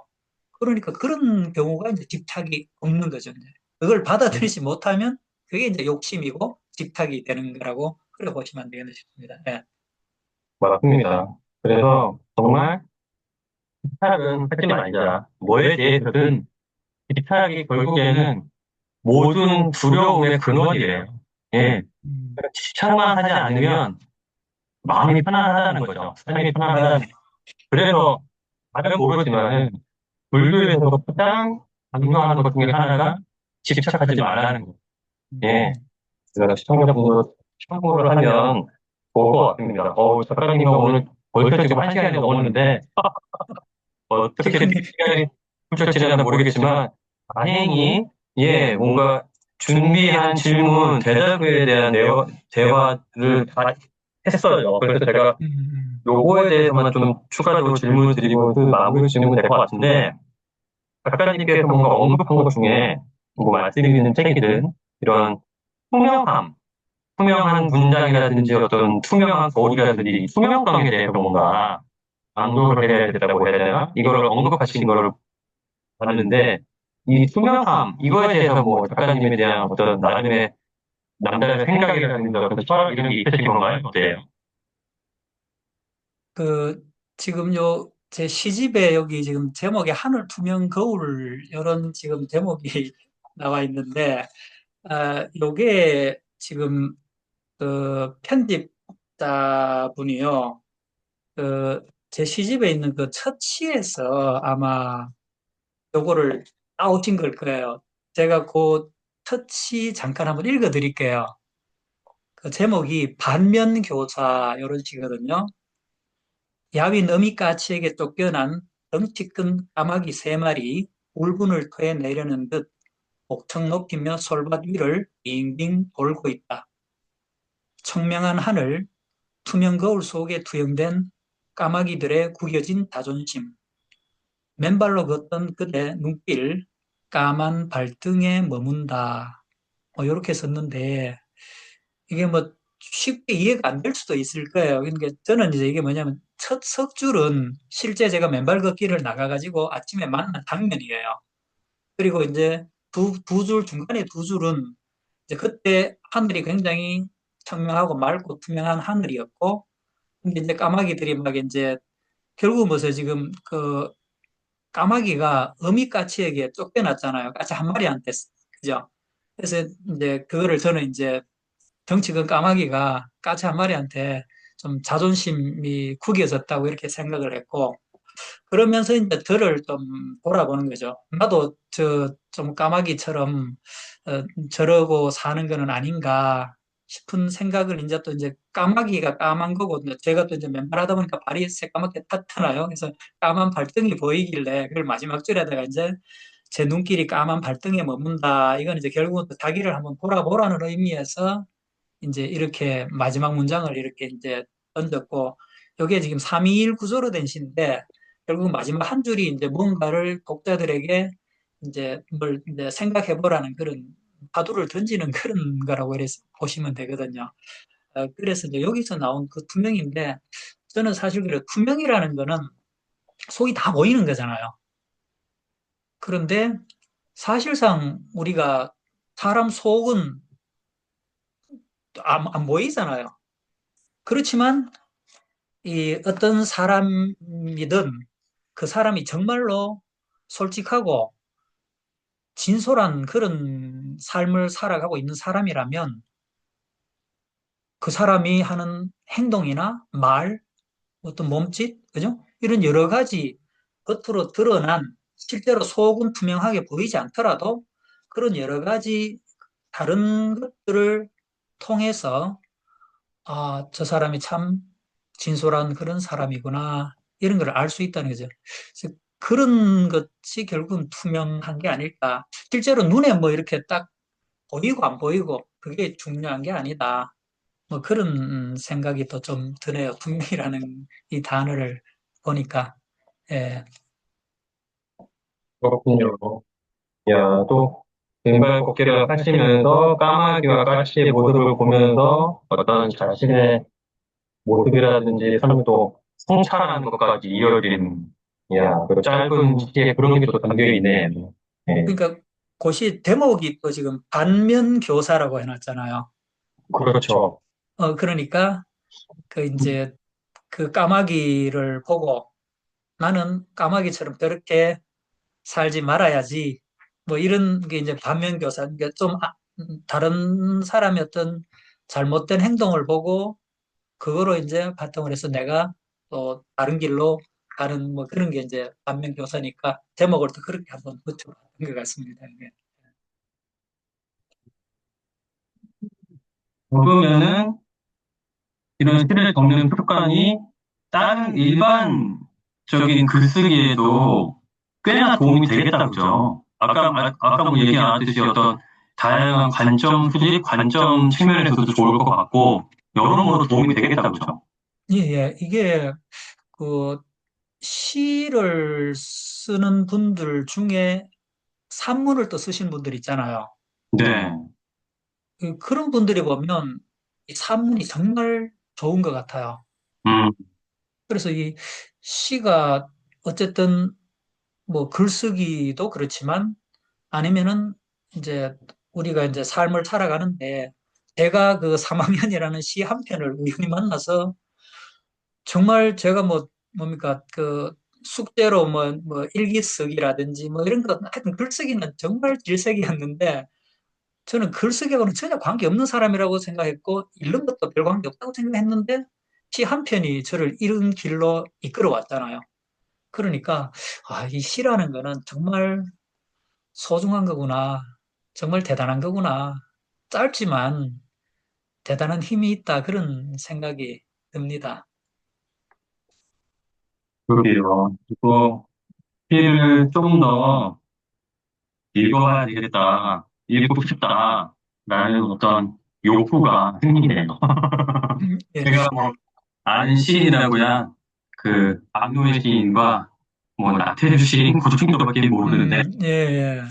시집도 박노해 시인의 시집 한 권 정도밖에 없어요. 그것도 아직 한 절반 정도밖에 못 읽었는데, 음, 어쨌든, 시를 좀 더 적극적으로 읽고, 나아가서 시도 한번 써볼까? 네, 라는 생각도 드네요. 네. 그게 이제 뭔가 흐름이 있는 것 같아요. 음, 사실 제가 이제 지금 시집을 출간하고 나서 시가 잘 안 읽혀져요. 음, 읽어도 잘 모르겠고, 안 읽혀지는데, 과거의 경험을 제가 이렇게 돌아보면, 제가 시를 뭐라도 이렇게 끄적이고 늘 썼던 그 시기를 이렇게 돌아보면, 시집을 계속 읽었어요. 그러니까 결국은 쓰기 위해서는 읽어야 된다. 읽는다고 해서 반드시 쓸 수 있는 거는 또 아니겠지만, 음, 어쨌든 읽어야, 시를 꾸준히 읽어야 쓸 수가 있다는 그런 생각이 문득 듭니다, 지금. 예. 그렇죠. 일반적인, 뭐랄까, 글쓰기 방법론이라고 해야 될까? 그런 측면에서 저도 늘 강조하는 게, 쓰려면 일단 읽어야 된다라고 강조를 하는데, 시도, 시에 국한해서만 봐도 그게 이제 통한다? 적용된다고 볼 수 있겠네요. 즉, 예를 들어 백그라운드 없고 아무런 시집 이런 걸 전혀 읽지 않은 상태에서 그냥 정거런이 심판이 뭔가 시가 나오기는 만무하다. 무슨 천부적인 재능을 갖고 있지 않는 이상 결국에는 어느 정도 시를 쓰려면 어느 정도 시에 대한 인풋이 있어야 된다. 이거네요. 그죠? 예, 맞습니다. 결국에 인풋이 중요하죠. 그렇죠. 예, 예. 그래요. 자연스럽게 이게 넘쳐 흘러야 된다고 생각해요. 이게 글쓰기도 그렇고 이게 모든 게. 예, 예. 맞아요. 딱 그 표현입니다. 넘쳐 흘러야지. 그래서 많은 분들이, 모든 분은 아니겠지만, 많은 분들이 제 주위에도 그렇고, 글쓰기를 시작하거나, 이제 글쓰기에 나아가서 책까지 이제 내신 분들을 보면은, 써야지 뭐 마음 먹고 이렇게 하시는 분들은 별로 없고, 책을 읽다 보니까 어느 순간 쓰고 싶은 욕구가 넘쳐 흘러가지고 쓰게 됐고, 그래서 글을 쓰다 보니까 책을 쓰고 싶은 욕구가 흘러 넘쳐서 책을 쓰게 되고, 이게 흘러 넘치는 순간이 있거든요. 예, 예. 이게 그게 지금, 이제 흘러 넘친다는 게 음, 또 이제 말씀하시니까 제가 임계점이라는 단어가 떠오르는데, 저도 방금 그게 떠올랐어요. 예, 이게 사실 그렇잖아요. 우리가 이 임계점, 임계량을 채우는 게 음, 중요한데, 음, 아, 이게 또 이제 우리 삶의 신비라는 생각이 들어요. 이게 비유를 하자면, 우리가 이제 임계점 내가 어느 정도 도달했는지를 이렇게 투명한 컵이라서 내가 지금 물을 계속 매일 물을 붓고 있는데, 이게 투명한 컵이라서 내가 물을 붓고 있는 양이 눈에 매일 차곡차곡 보여서 음, 이제 한 방울만 더 하면 가득 차겠다, 넘치겠다. 이게 보이면 사람들이 중간에 포기할 이유가 없잖아요. 그렇죠. 그렇죠. 그러니까 이게 이제 삶의 신비라는 생각이 드는데, 그래서 이게 이제 우리가 컵이 안 보이는 거예요. 우리 임계점까지 가는 데 있어서. 음, 그러니까 어떤 사람은 뭐 한두 방울 부어놓고 벌써 포기, 아니면 절반하고 포기, 아니면 이제 진짜 마지막 한 방울만 더 떨어뜨리면 되는데 그걸 견뎌내지 못하고 포기하고 돌아서는 경우도 우리가 많았을 거잖아요. 그렇죠. 예, 그런 부분들을 보면 이 어쨌든 욕심이나 자꾸 집착 이런 거 버리고 그냥 진짜 하는 거. 이거 외에는 매일 조금씩 꾸준히 그냥 하는 것. 이거 외에는 사실상 방법이 없는 것 같아요. 예. 미안해요. 제가 그 말씀을 또 최근에도 말인지 글로인지 한 적이 있거든요. 글로 남겼던 것 같은데, 그러니까 이 임계치를 모르니까 사람들이 많이 임계점, 임계치를 강조한다. 근데 사람들이 그걸 알아챌 수 없기 때문에 많이들 포기를 하게 된다. 그런 내용의 글을 남긴 적이 있거든요. 이게 참 음, 삶의 어려운 부분이죠. 말씀대로 내가 어느 정도, 내가 지금 70% 찼네? 요 정도까지 와 있네? 오케이. 한 30%만 더 채우면 되게, 알면은 끝이 보이니까 계속 이게 해나갈 수 있다는 거죠. 참고. 근데 그걸 알 수가 없으니까. 음, 100도가 돼야 끓는데 내가 지금 70도인지 89도인지 99도인지 음. 모르니까. 그러니까요. 그게 이제 인생이 어떻게 보면 참, 그죠? 난제는 난제. 근데 어떻게 해요? 뭐 그 모르는 걸 알 수 있는 방법이 현재로서는 없으니까 작가님 말씀대로 묵묵히 하는 수밖에 없어요. 언제까지? 그때까지. 그러니까 그게 이제 또 제가 이 삶에 또 이렇게 적용해서 생각을 해보면 우리가 이제 뭐 운명론이다, 자기 결정론이다, 이거 뭐 왈가왈부 하기도 하잖아요. 근데 사실상 이게 운명론이든 자기 결정론이든 이거는 중요한 게 아닌 것 같아요. 왜냐하면 어차피 우리 모두 다는 우리 미래를 물론 이제 어느 정도 예측은 할 수 있지만 우리 미래가 어떻게 펼쳐질지는 사실상 아까 우리 임계점 그 임계량 채우는 그걸 알 수 없듯이 우리 미래도 사실상 알 수 없잖아요. 그러니까 이게 정해졌느냐 정해지지 않았느냐 이게 중요한 게 아니란 거죠. 그래서 결국은 이제 또 이제 정해졌다고 이렇게 운명론이라고 생각하면 아까도 잠깐 말씀드렸지만 사람들이 뭐 이미 다 정해졌는데 그럼 내가 할 수 있는 게 뭐 있노? 그러니까 아무것도 안 하려고 하잖아요. 그게 문제가 되는 거잖아요. 그죠? 그러니까, 어, 그런 거에 관계없이 그냥 하는 수밖에 없는 거예요, 이게. 어. 그래서 이제 아까 태도나 관점 문제가 결국 또 여기서 또 이제 결부가 되는 것 같은데, 어, 계속 이제 내가 이게 운명이라고 뭐 단정 짓는 것도 그렇게 할 필요도 없고, 자기 결정에 다 되는 것도 아니니까, 그래도 결정 지을 필요 없이, 그냥 진짜 묵묵히 내가 믿고 나아가는 수밖에 없다는 생각이 들어요. 그걸 받아들이는 내 마음이 긍정적이고 믿어줄 수만 있다면 어떤 상황이든 그거를 내가 집착 없이 수용할 수 있는 거잖아요. 온전히 수용할 수만 있다면 그게 내가 운명으로 결정된 거든 아니면 내 노력으로 이룰 수 있는 거든 아무 상관이 없다는 거죠. 예. 합니다. 비용리 자세, 그죠? 그리고 제가 제일 또 좋아하는 단어, 묵묵히, 꾸준히, 이 두 가지면 사실 뭐 못해낼 게 없거든요. 시간의 문제이지. 그렇죠. 예. 그 사람들이 이 묵묵히와 꾸준히 이거의 힘을 좀 믿으셨으면 좋겠다는 생각이 듭니다. 그렇죠. 예. 네, 오늘 대화를 나눠서 보니까 참 뭔가 저와의 뭔가 생각의 결이랄까, 시간이랄까, 추구하는 바가 좀 비슷한 부분이 꽤 많아서 참 뭔가 반갑고 동질감, 공감대도 참 느껴지고 여러모로 좋네요. 아유, 저도 진짜 오늘 참 음. 좋은 시간 보내고 있는 것 같네요. 예. 그러니까 이렇게 뭔가 생각이 좀 비슷하거나 추구하는 바가 비슷하거나 그죠? 비슷한 어떤 궤적을 살아왔다고 하거나 그러면은 시간 가는 줄 모르고 대화할 수 있는 이유가 바로 그런 거잖아요. 그죠? 예. 근데 그 지금 이게 우리가 어, 1시간 반 정도 훌쩍 지난 게 지금 그래 가능한 거고. 예. 이게 그래 평소에 사실 제가 이제 또 지금 퇴직하고 있다 보니까 아무래도 만나는 사람이 좀 적잖아요. 뭐 친구를 만나든 뭐 아니면 또 옛 동료를 만나든 했는데도 이런 어떤 진지한 대화를 사실 할 수 있는 자리가 잘 없잖아요. 가서 이야기해봐야 뭐 TV 받는 얘기 아니면 뭐 또 저 뭐 주식 얘기, 뭐 부동산 얘기, 아파트 얘기, 뭐 할 얘기가 없거든요. 그래서 좀 답답한 그런 게 좀 있고 하여튼 그런 게 있었던 것 같아요. 저도. 그래서 오늘 또 뭐 이런 시간 또 갖게 돼서 참 유익한 시간 보내고 있는 것 같습니다. 예. 네, 그래서 인터뷰를 하시면 항상 그 말씀을 꼭 해주세요. 이런 얘기를 나눌 기회가 잘 없다. 그쵸. 저도 그렇고. 그래서 저도 항상 이렇게 되받아쳐서 말씀드리는 게 맞습니다. 이런 얘기를 누구와 하냐요. 가족과도 못하고, 불알 친구와도 못하고, 누구와도 못하고, 사실 못해요. 그죠? 예.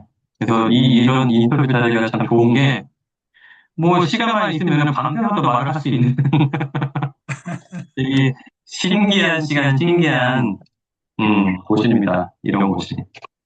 아무튼 이제 또, 그래서 마무리 해야 되는데, 작가님과의 중요한 말씀은 다 나눈 것 같고, 애초에 1시간을 계획을 했었는데, 뭐, 1시간 반이 지금 지났습니다.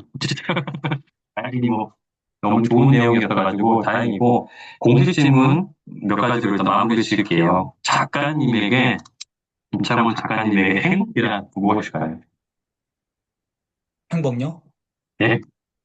와, 참, 이건 참 대답하기가 참 쉽지 않은 질문인데, 그래서 저는 예전에는 진짜 막 행복이란 게 어디서 멀리 있고 대단한 거, 뭐 하여튼 아니면 무언가를 내가 잘해서 뭐 이렇게 돼야지 행복해질 수 있다. 이런 생각을 했는데, 요즘은 이제 제가 계속해서 저 자신을 들여다보고 또 삶이 도대체 어떻게 펼쳐지나 이런 거를 들여다보고 하면서 근원적인 질문을 계속 하다 보니까 그 행복이라는 건 결국은 이런 것 같아요. 그러니까 본래의 어떤 태어날 때 내가 갖고 있던 그런 어떤 본성, 탐나, 그, 그런 상태로 딱 머무르는 순간, 그 순간이 참 진짜 행복이 아닐까, 이런 생각을 하거든요. 왜냐하면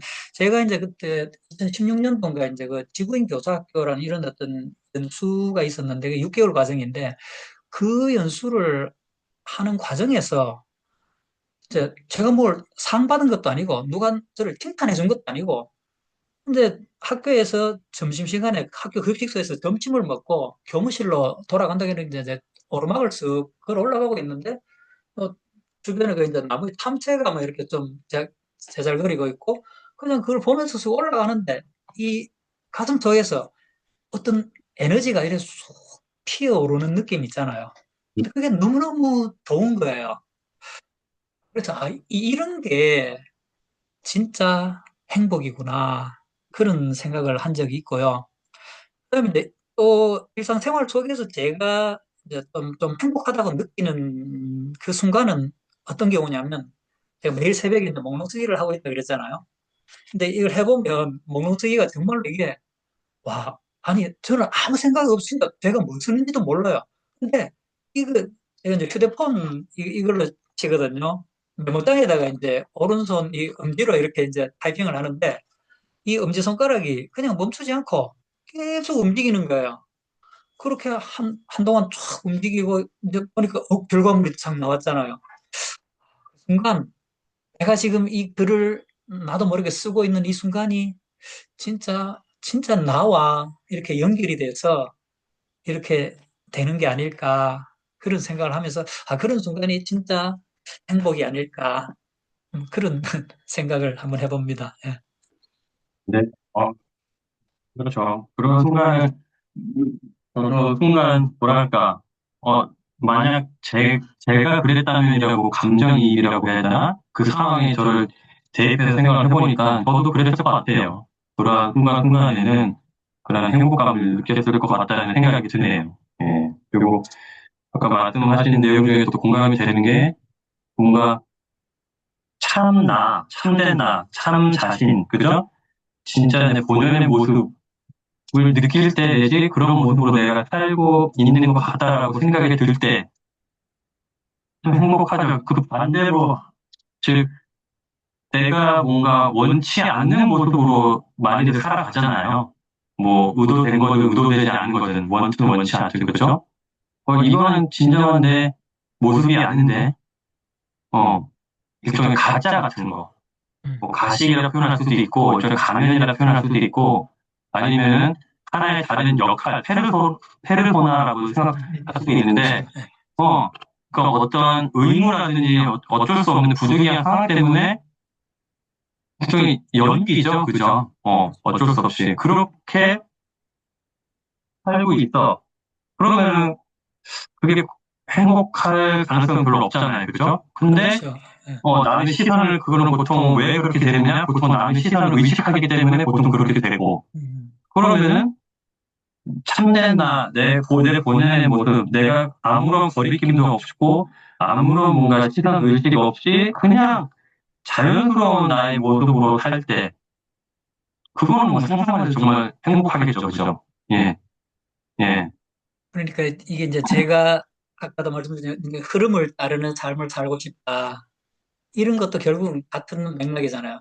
제가 3학년이라는 시를 만나기 전에는 정말 보여주는 삶, 남을 음, 의식하는 삶, 내 삶이지만 나라고는 없는 그런 삶을 계속 살았기 때문에 계속 힘들었던 거죠. 예. 그래서 이제 흐름을 따른 삶을 살고 싶다는 그런 이제 생각이 점점 강해지는 것 같고 그런 것 같네요. 그러니까요. 그래서 또 지금 문득 떠오르는 게 워낙 그 유명한 구절 있잖아요.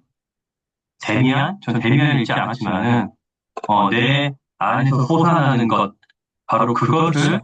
어, 살기 위해, 뭐, 살고 싶었다, 뭐 그런 거 있잖아요. 예. 살려고 노력했다. 근데 그게 왜 그토록 뭐 어려웠던가. 그러니까, 결국 다 같은 맥락이잖아요. 그러니까 참된 나. 그러니까 결국 내 안에서 뭔가 이제 솟아나는 거, 하고 싶은 거, 용솟음 치는 거, 음. 그거를 사는 게 참, 근데 쉽지는 않아요. 그죠? 그렇죠. 그러니까 그만큼 평소에도 계속 자기 내면을 들여다봐야 되는 거죠.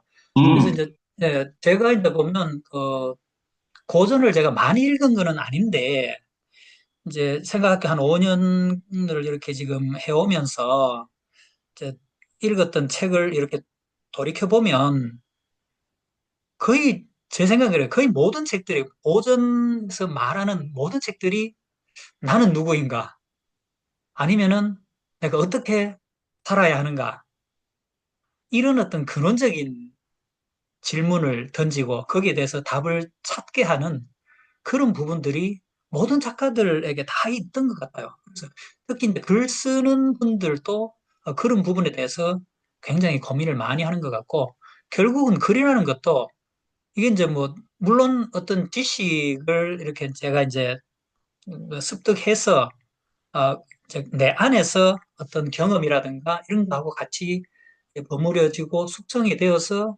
이렇게 나오는 거겠죠.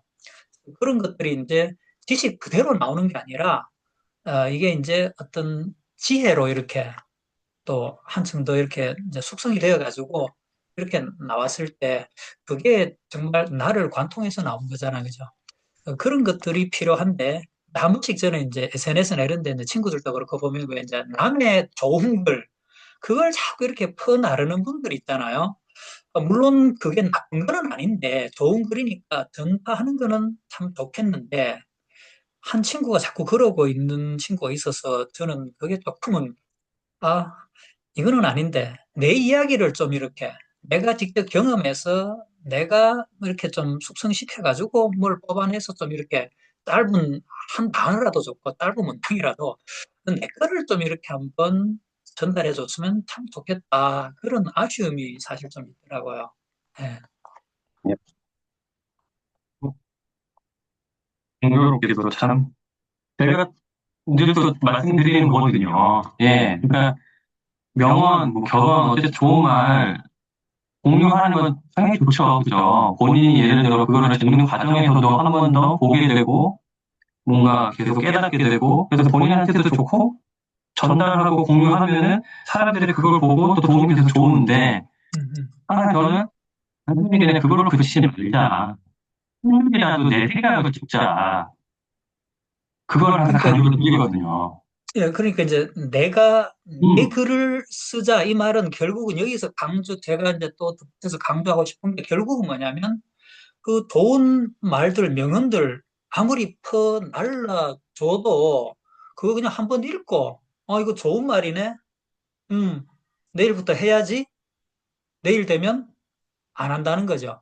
그러니까 실천을, 그거를 내 안으로 받아들여서 내 경험하고 또 다시 이걸 버무려 가지고 그걸 내 실제 삶의 일상 속에 적용을 하고 내 삶이 변화될 수 있도록 실행에 옮기면 괜찮은데 거기까지 안 가는 거잖아요.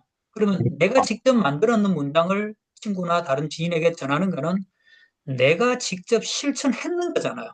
그러니까 다른 누군가 정말로 아무리 유명한 사람이 그 했는 말 그것보다도 내가 직접 체험하고 체득해서 이렇게 뽑아낸 거니까 그게 저는 더 의미가 있고 이거는 내 친구가 직접 이렇게 며칠간 땀을 흘려서 이렇게 애를 써서 이런 문장을 만들어냈는데 하면 더 의미가 있는 거잖아요. 그래서 그런 게 더 설득력 있고 중요하다는 생각이 들어서 이런 말씀도 드리게 되네요. 예. 충분히 공감합니다. 공감해요. 결국은 그러니까 개개인마다 아웃풋까지 가야지 하는 거죠. 예, 그러니까 좋은 글, 좋은 책을 읽었다 하더라도 말씀하신 대로 이 아웃풋이라는 게 결국에는 뭔가 바깥으로 뭔가 이 결과물을 내야 된다는 건데 저는 그걸 아웃풋 독서라고 예를 들어 칭하면은 글쓰기 내지 책쓰기 내지 아까 말씀하셨다시피 일상이나 삶의 적용 실천 행동까지를 해야 아웃풋 독서라고 항상 말씀드리는데 이것까지 완결이 돼야지 진정한 글을 읽었다 책을 읽었다 할 수 있거든요. 네. 그게 되게 중요하죠. 그래야지 소위 말해서 남는 거고 남는 장사인데 그냥 뭐 니체의 말, 뭐 쇼펜하우어, 뭐 공자말, 맹자말 좋네. 그래. 근데 그러고 이제 넘어가면은 그냥 피가 되는 거죠. 근데 그거를 예 오늘 100페이지 읽어서 어느 책 100페이지. 뿌듯하다. 뭐 예를 들어 극단적인 예로 벽돌 책을 오늘 읽었어. 오늘 1000페이지짜리를 오늘 28시간 걸쳐 읽었네. 와 뿌듯해. 읽은 것보다는 낫죠. 근데 읽었어. 근데 그중에서 하나도 내가 뭔가 삶에 실천하려고 생각조차 안 하고 행동을 옮기지 않았어. 그럼 과연 그게 얼만큼의 의미가 있냐 이거죠. 근데 1000페이지 책을 읽은 그렇게 벽도책을 읽고 뒤돌아 쓰는 사람과 그게 A야. 근데 B라는 사람은 오늘 5문장을 읽었어. 책에서 5달락 5줄에. 근데 그 중에서 한 문장이 되게 와닿았어. 책을 덮었어. 그거를 내 삶에 오늘 적용했어. 음. 그 사람이 훨씬 100배 천배 낫다는 거죠. 그러니까 이 읽고 뭐 이게 중요한 게 아니고 얼마큼 좋은 내용을 읽었냐, 유명한 내용을 읽었냐, 뭐 이런 뭐 얼마나 유명한 사람이 하는 말을 읽었냐 이게 중요한 게 아니고 얼마나 그 와닿은 문장을 읽었는데 그거를 내가 오늘 머릿속에 집어넣느냐 또는 행동으로 옮겼느냐 적용했느냐 이게 중요한 거라는 거죠. 네, 그래서 너무 공감되는 말씀을 해주셔가지고 또 저도 흥분을 해서 말씀 한번 보태봤습니다. 음, 행복에 대해서 일단 말씀을 잘 해주셨고 남은 두 가지 질문 중에서 이제 첫 번째죠. 1시간 40분 지나고 있는데 박근필의 피플 인사이트 1시간 40분 정도 인터뷰 하시면서 느끼셨던 소감 한 말씀 부탁드립니다. 예. 사실 먼저 이렇게 또 연락을 주시고, 참, 이 어떤 피플 인사이트 이 프로가 참 의미도 있고 굉장히 좋은 것 같아서 선뜻 제가 수락을 해놓고는 잊어버리고 있다가 막상 이제 에, 당일날이 되니까 아우 처음에는 이거 큰일 났네 이거 아무것도 준비할 수도 없고 안 할 수도 없고 이거 참 큰일 났구나 싶었는데 오늘 아침에 사실 제가 몽롱쓰기에 또 이 오늘 이런 예정돼 있는 이런 일들이 있다. 그에 대해서 제 감택을 또 한번 풀어냈거든요. 그러면서 다시 좀 이제 제 마음의 평정심을 좀 찾고, 그래, 내가 뭐 원하는 삶이 그냥 흐름을 따르는 그런 삶인데, 뭐, 내가 뭐 잘못될 게 뭐가 있어. 이래 생각하니까 참 좋았고, 또 이제 막상 이렇게 또 직접 인터뷰를 하니까 또 우리 박근님 작가님께서 워낙 또 미리 또 이렇게 준비를 많이 하시고 이렇게 질문해서 잘 이끌어 주시니까 정말 시간이 뭐 언제 이렇게 지나갔는지 모르겠고 참 굉장히 유익하고 그런 시간이 되었던 것 같습니다. 예, 고맙습니다. 예, 다행입니다. 어쨌든 유익한 시간이라고 또 말씀해 주시고 되게 편안하게 되게 좋은 말씀 아마 또 오늘 청하시는 분들 되게 유익하지 않을까 생각이 듭니다. 끝으로 박근혜 피플 인사이트 시청자분들과 그다음에 작가님을 응원하시는 모든 분들에게 한 말씀 부탁드립니다.